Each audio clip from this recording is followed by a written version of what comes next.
Runtuhan di Genting Highlands dipercayai berpunca daripada kegagalan cerun yang dikenal pasti pernah berlaku pada awal tahun 2000. Demikian jelas Presiden Institut Geologi Malaysia.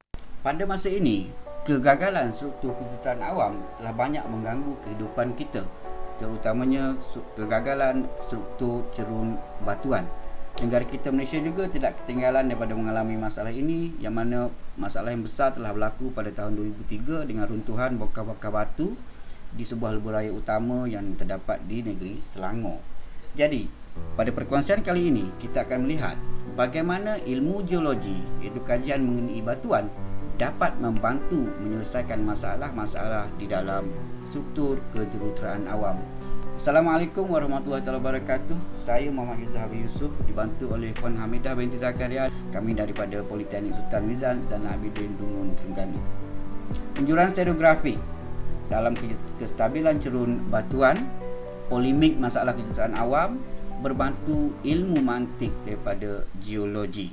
Jadi, kajian ini tertumpu kepada penerapan nilai-nilai ilmu geologi itu sendiri di dalam proses menyelesaikan masalah pembinaan struktur kejuruteraan awam, yang mana lebih tepat kajian ini tertumpu pada mengaplikasikan satu kaedah, iaitu unjuran stereografik ataupun stereographic projection dalam penilaian awal kestabilan sesuatu sudut potongan cerun permukaan berbatuan.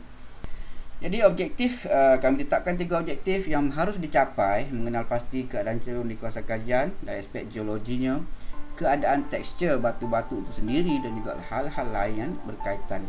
Yang keduanya, kami mesti mencerap data bearing jurus ataupun deep direction ataupun strike direction, dan juga sudut junam ataupun deep angle di 3 lokasi kajian yang berbeza. Dan seterusnya, finally, kami akan mencadangkan satu sudut potongan yang terbaik bagi mengelakkan kegagalan dengan menggunakan satu kaedah yang dinamakan sebagai unjuran stereografi, dan kali ini berbantu persian komputer. Unjuran stereografi, sebenarnya ilmu ini datang daripada ilmu geologi, tetapi sekarang digunakan secara meluas di dalam kejuruteraan awam, terutamanya mengakibatkan struktur-struktur cerun batuan. Pada awalnya, asalnya, teknik ini adalah merupakan teknik persembahan data secara melukis ataupun manual, yang mana kita hanya perlukan sekeping jejaring stereo ataupun stereo net, dan juga sekeping kertas surih yang akan ditekapkan di atas stereo net ini. Tetapi dengan peredaran masa dan zaman, maka banyak perisian-perisian terbatu komputer yang lahir, dan antara yang popularnya adalah seperti perisian DIPS, Splot, dan juga sekarang sudah ada perisian-perisian yang diberikan secara percuma di dalam laman-laman web. Salah satu contohnya adalah visiblegeology.com. So, data mentah yang kami gunakan harus dicerap untuk melengkapkan kajian ini hanyalah bearing jurus dan juga sudut junam. Jika dilihat pada di awal penciptaan kaedah jaringan stereo ini, pelatannya hanya dilakukan secara manual di atas sekeping kertas surih yang ditekapkan pada jejaring stereo. Set data lapangan, iaitu strike dan deep, ini akan dilukis di atas jaring stereo yang berbentuk bulatan besar ataupun great circle, dan titik polar, satu titik warna biru, dan titik polar ini adalah sentiasa berserenjang ataupun 90 darjah dengan great circle. Ini adalah satu contoh satu data diplot pada jaring stereonet, iaitu data bearing jurus 0 darjah, 0 minit dan 0 saat utara pada sudut junam 70 darjah. Kita lihat sedikit apakah ragam ataupun mod kegagalan yang selalu berlaku pada cerun batuan ini. Yang pertamanya adalah kegagalan secara plain failure ataupun secara satah, yang mana akan terdapatnya satu bongkah yang besar bergelunsur daripada satah yang lemah, dan unjuran stereografik ini boleh memprediksikan Jika sesuatu cerun itu akan berlaku runtuhan, maka hasil daripada lukisan stereografi akan menunjukkan penumpukan titik-titik pola hampir pada satu tempat yang sama, iaitu boleh dikatakan sebagai concentration of pole. Manakala jika berlakunya kegagalan secara baji, kita boleh melihat pada lukisan stereografi kita ini, titik-titik pola ini lebih cenderung untuk berpecah kepada dua kelompok yang besar ataupun dua kluster. Dan jika titik-titik pola ini berselerakan di keseluruhan satah stereonet ini, maka kita boleh anggarkan kegagalan yang akan berlaku adalah secara sekular ataupun keruntuhan zarah-zarah yang kecil secara bersama.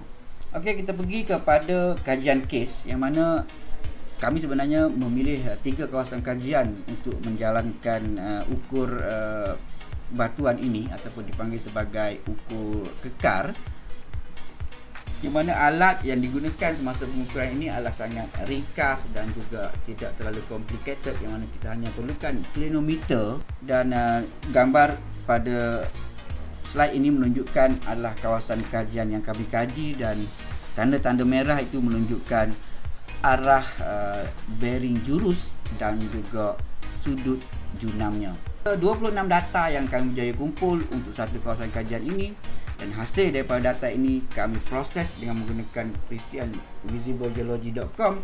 Daripada data bearing jurus yang berselerakan dan juga kelompok besar titik pola ini, kami menganggarkan titik-titik pola ini boleh dikelompokkan kepada dua kelompok yang besar. Rajah yang pertama menunjukkan kami menganggarkan daripada dua kelompok yang titik polar yang besar ini, kami menganggarkan arah ataupun orientasi bearing jurus yang baru, iaitu bearing jurus baru ini dicadangkan satunya pada kedudukan 151 darjah utara dengan 76 darjah sudut junam, manakala kelompok besar yang kedua pula mewakili 156 darjah utara dan juga 47 darjah sudut junam. Daripada kedua-dua kemungkinan satah kegagalan ini, maka kami predikkan lagi satu satah ataupun sudut kecerunan yang paling ideal.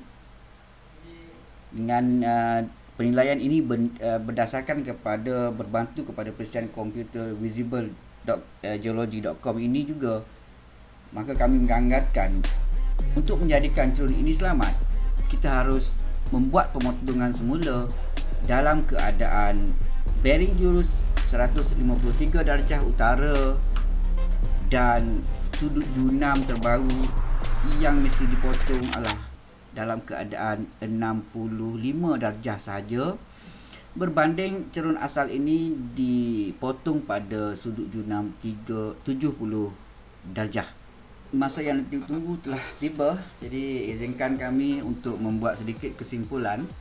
Jadi secara konsensusnya, semua dapatan daripada 3 kawasan kajian ini, kami mohon maaf sebab tidak sempat untuk menunjukkan laporan hasil ketiga-tiga kawasan.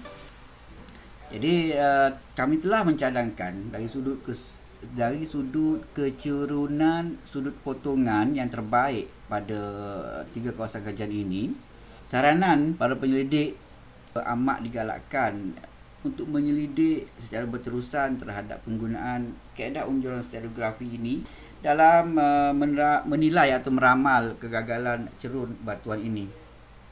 Adalah menjadi harapan utama kami ingin melihat satu hari nanti kaedah ini yang asalnya satu cabang disiplin pengajian geologi dapat dijadikan subtopik tambahan di dalam mana-mana kursus pengajian kejuruteraan awam. Ilmu ini dikatakan efektif memandangkan struktur batuan yang juga sebahagian daripada struktur kejuruteraan awan masa kini, contoh amat sesuai menggunakan teknik unjuran stereografi ini. Polemik kejuruteraan awam selama ini, jika kita pengamal kejuruteraan awam berhadapan dengan struktur berbatuan, sudah tentu kita akan mengharapkan ahli geologi untuk tampil membantu. Walhal pada pendapat saya, kita sebenarnya mampu menanganinya dengan hanya sedikit tambahan ilmu berkaitan dengan perkara ini. Bak kata pepatah, jika tidak dipecahkan ruyung, manakan kita dapatkan tagunya. Ironinya, masalah yang dicetuskan struktur berbatu ini boleh memporak-perandakan dunia kejuruteraan awam, seterusnya menyebabkan kecelakaan nyawa orang-orang yang tidak bersalah. Kita seharusnya tidak mahu untung sepanjang jalan, tetapi malang dalam sekelip mata. Jadi, akhir sekali segala maklumat yang terkandung dalam penulisan ini diharapkan sedikit sebanyak dapat membantu menambahkan lagi koleksi rujukan ilmiah kepada mana-mana pihak, terutamanya pihak perunding kejuruteraan, para pembina, malah juga orang perseorangan. Sampai masanya saya mohon berundur diri. Sekian, terima kasih.